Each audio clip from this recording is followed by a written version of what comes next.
अस्सलामुअलैकुम dear student, कैसे हैं सब लोग। उम्मीद करता हूँ सब लोग खैरियत से होंगे। बच्चों, आज का जो हमारा टॉपिक है जिसको हमने डिस्कस करना है first year biology chapter number 1 और इसका सेकंड लास्ट टॉपिक है। क्या नाम है जी? क्लोनिंग। तो आज हम डिस्कस करेंगे क्लोनिंग को। किसको डिस्कस करेंगे बेटा? क्लोनिंग को। क्लोनिंग क्या होता है?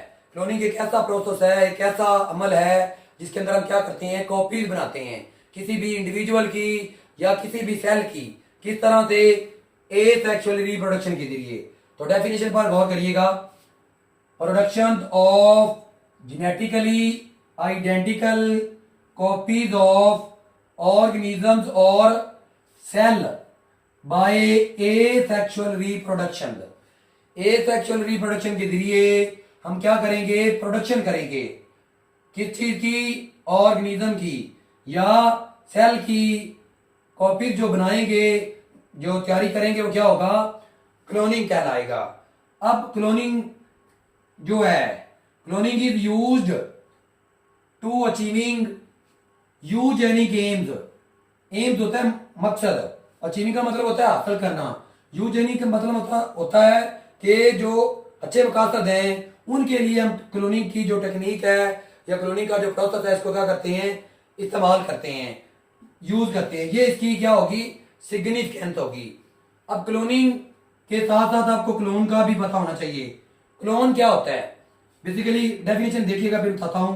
द सेल टिश्यू और all the asexually producing of spring.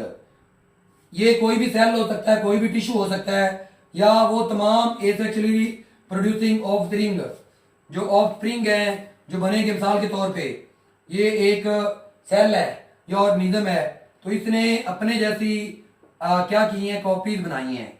किस तरह से? एसेक्सुअली मेथड के जरिए। तो ये जो कॉपीज बनी हैं, ये सारी की सारी ये क्या है? जेनेटिकली जो आइडेंटिकल कॉपीज हैं, ये क्या है? क्लोन हैं। क्लोनिंग की अगर टाइप की बात करते हैं तो एक आर्टिफिशियली है और एक नेचुरली है। तो नेचुरली जानदारों की जो क्लोनिंग है वो बहुत कम होती है, खासतौर पे बॉडी ब्रीड के अंदर। तो अगर हम बात करें जनरली नो एनिमल या no normal animal naturally produce by cloning. Cloning के जरिए नेचुरली कोई भी एनिमल प्रोड्यूस नहीं होता आमतौर पे, लेकिन several insect and plant in some cases या in some circumstances produce by cloning. अब कौन कौन से इंसेक्ट हैं जो क्लोनिंग के जरिए क्या करते हैं? नेचुरली क्लोनिंग के जरिए क्या करते हैं? रिप्रोड्यूस करते हैं या प्रोड्यूस करते हैं। तो आपने नाम सुना होगा एफिड्स का, हमने पिछले टॉपिक में इसको डिस्कस किया था। और ये क्या है? ये बेसिकली एक एनिमल नहीं है, लेकिन इंसेक्ट है, शरारत है, एक कीड़ा है। ये इसके अंदर भी जो इसका जो एग है वो क्या विदाउट फर्टिलाइजेशन के अंदर, या इसका जो एग है विदाउट फर्टिलाइजेशन के अंदर वो डिवेल्प हो जाता है और मुकम्मल तौर पे एक जानदार बना देता है। और दूसरा नाम आपने सुना होगा मेल हनी बी का, मेल हनी बी।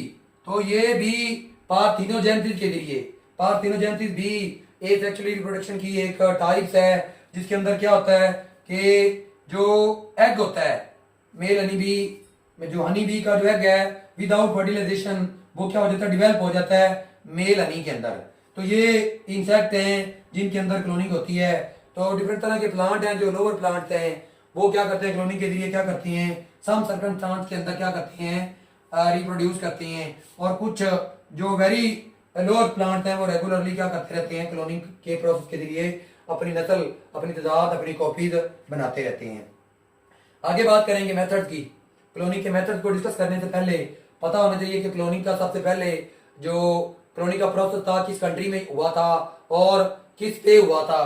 तो स्कॉटलैंड ये एक कंट्री है जिसके अंदर साइंटिस्ट ने क्या की थी? सबसे पहले क्लोन किया था, कॉपीज बनाई थी किसकी? डोली शीप की। और कब बनाई थी? 1997 के अंदर। अब डिफरेंट तरह के एनिमल हैं, एनिमल के अंदर जो स्पीशीज हैं जिनकी कॉपीज बनाई जा चुकी हैं क्लोनिंग के जरिए, माइस है, काऊ है और शीप है। ये वो एनिमल हैं जिनकी कॉपीज बनाई जा चुकी हैं। अगर हम मेथड की बात करें तो क्लोनिंग के दो मेथड हैं, एक ऑर्गेनिज्म क्लोनिंग है, दूसरा एम्ब्रियो क्लोनिंग है। ऑर्गेनिज्म क्लोनिंग में क्या होता है? साल के तौर पे ये एक जानदार है, इस जानदार का एग ले लिया जाता है ये क्या है इसका, और ये जो एग है ये फर्टिलाइज्ड एग है। इस एग को क्या कर लिया जाता है, निकाल लिया जाता है, इस जानदार से बाहर निकाल लिया जाता है। इस एग में से इसका जो न्यूक्लियस है उसको क्या कर दिया जाता है, रिमूव कर दिया जाता है। अब एक ऐसा जानदार जिसकी आप क्लोनिंग करना चाहते हैं, ये एक जानदार है जिसकी आप क्या करना चाहते हैं, क्लोनिंग चाहते हैं, इसका कोई भी सेल लिया जाता है और उसमें से उसका जो न्यूक्लियस है उसको क्या कर लिया जाता है, रिमूव कर लिया जाता है। अब इस न्यूक्लियस को इम्प्लांट कर दिया जाता है इस एग के अंदर जिसका आपने न्यूक्लियस क्या किया होता है, निकाला हुआ होता है। अब इस एग को दोबारा क्या किया जाता है, इस जानदार की वोम के अंदर, किसके अंदर, वोम के अंदर क्या कर दिया जाता है, रिप्लेस कर दिया जाता है। तो बाकी सारी की सारी जो डेवलपमेंट है वो इस जानदार की बॉडी के अंदर होगी और इस जानदार से जो नए ऑफस्प्रिंग निकलेंगे या ऑफस्प्रिंग पैदा होंगे वो बिल्कुल जेनेटिकली आइडेंटिकल होंगे उस जानदार जैसे जिसका हमने क्या किया था, न्यूक्लियस यूज किया था। तो एक मेथड तो ये है, इसको कहते हैं ऑर्गेनिज्म क्लोनिंग कहते हैं या ऑर्गेनिज्मिक क्लोनिंग बोलते हैं। एक है एम्ब्रियो क्लोनिंग। अब एम्ब्रियो क्लोनिंग क्या है, तो आपने डेवलपमेंट को देखिएगा थोड़ा सा, इसको हम सेकंड ईयर में जाकर देखेंगे भी। सबसे पहले क्या हमारे पास क्या होता है, जाइगोट होता है, ठीक है। अब जाइगोट फर्टिलाइज होता है, फ्यूजन होती है इसमें एग और स्पर्म्स की। जाइगोट के बाद जो अगली स्टेज बनती है जाइगोट सिंगल सेल स्टेज होता है। अब इसके अंदर ये न्यूक्लियस है, अब ये डिवाइड करता है, एक स्टेज बनाता है, मारूला बनाता है, बॉल ऑफ सेल है इस तरह से, ठीक है।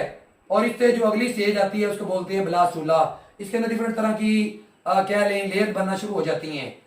अब इसके बाद है गैस्ट्रूला। गैस्ट्रूला स्टेज पे भी जो एक्टोडर्म्स है, एंडोडर्म्स है या मेसोडर्म है उनकी फॉर्मेशन हो जाती है। और इसके बाद एक स्टेज आती है एम्ब्रियो। एम्ब्रियो एक ऐसी स्टेज है जिसके अंदर डिफरेंट तरह के आप कह लें ये सेल हैं एक जानदार के अंदर। वो जो एक सेल था उसके अंदर सिंपल माइटोटिकली वो डिवाइड होता गया और उसने क्या कर लिए, डिफरेंट तरह के सेल बना लिए।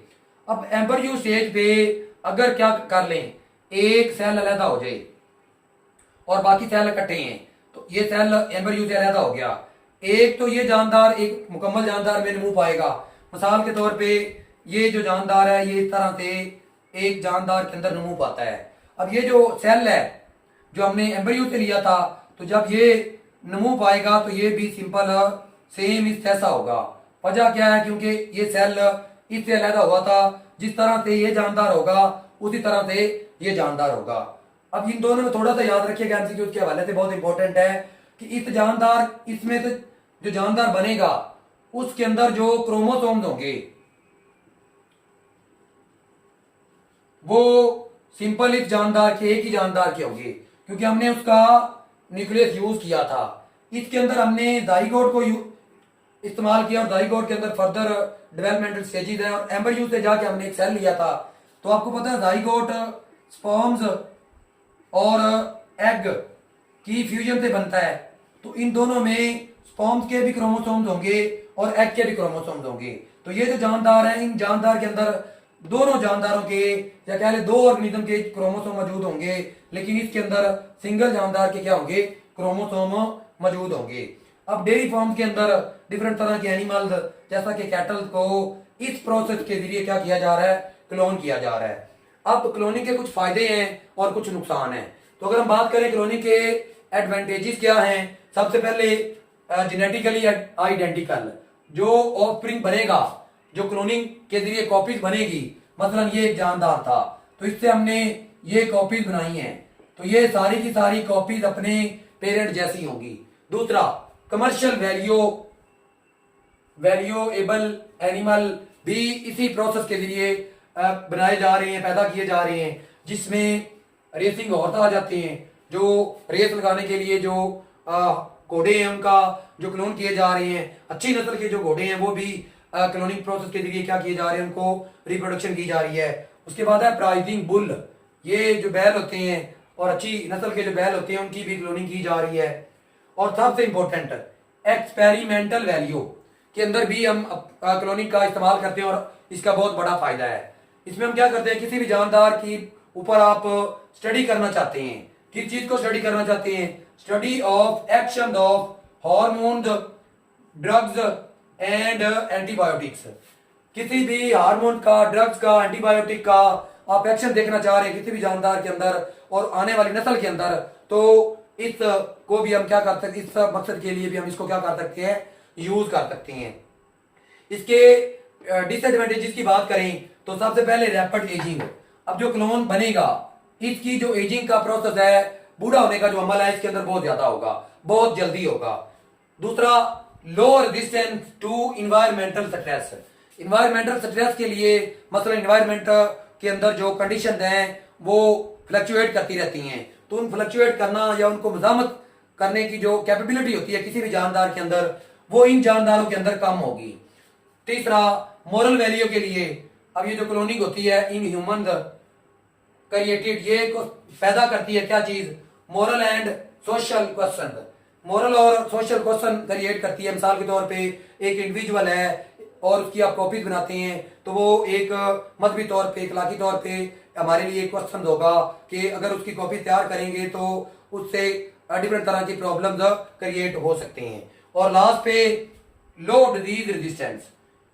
लो डिजीज रेजिस्टेंस का क्या मतलब हुआ, बीमारियों को झेलने की जो ताकत है वो जो क्लोन होगा उसके अंदर वो भी क्या होगी, कम होगी। तो ये थे इसके डिसएडवांटेजेस। तो ये एडवांटेजेस और डिसएडवांटेजेस ये दोनों बहुत इंपॉर्टेंट हैं शॉर्ट क्वेश्चन के हवाले से। एक शॉर्ट ये बन जाएगा और एक ये बन जाएगा, और ये दो मेथड हैं, ये दोनों भी एक शॉर्ट क्वेश्चन ये है, दूसरा ये शॉर्ट क्वेश्चन है। उसके बाद क्लोनिंग की डेफिनेशन और इसकी सिग्निफिकेंस, एक शॉर्ट क्वेश्चन ये भी बन जाता है। और बाद दफा पूछा जाता है कि क्लोन क्या है, तो क्लोन की डेफिनेशन भी पूछी जा सकती है।